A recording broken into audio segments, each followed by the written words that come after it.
আছেন? কেউ আছেন? জি ম্যাডাম বলুন। ভাইয়া আমার লাঠিটা পড়ে গেছে, যদি কিছু মনে না করেন একটু তুলে দিন। আচ্ছা চিন্তা করবেন না, দিচ্ছি এখনই দিচ্ছি।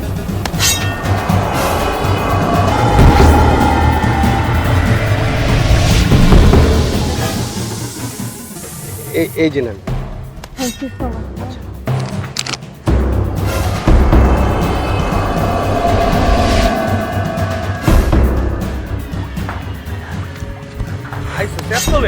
আহ ধর তো গন্ত কত টাকা আছে? ভালো পার্টি তো পাইছো। মোবাইলটা তো ভালোই, হ্যাঁ কত টাকা বিক্রি করে দেবে বলতো? তুই জানোস না আমরা চুরির মাল রাখি না?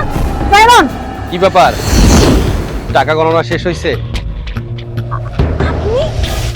হ্যাঁ, আমি সেই ব্যক্তি যার ব্যাগ থেকে মোবাইল এবং টাকা চুরি করেছি। তোরা এই পুরা অর্থ এলাকার মধ্যে তোরাই ক্রাইম করিস। তোরা একটা মাস ধরে আমি জাস্টিফাই করছি। কি ভেবেছিস ধরতে পারবো না? তোদের ধরার জন্য পুরো টিম চারিদিকে ছড়িয়ে আছে। আপনি ভুল ভাবতেছেন, আপনি যে ভাবতেছেন আমরা না। আমি সিআইডি অফিস।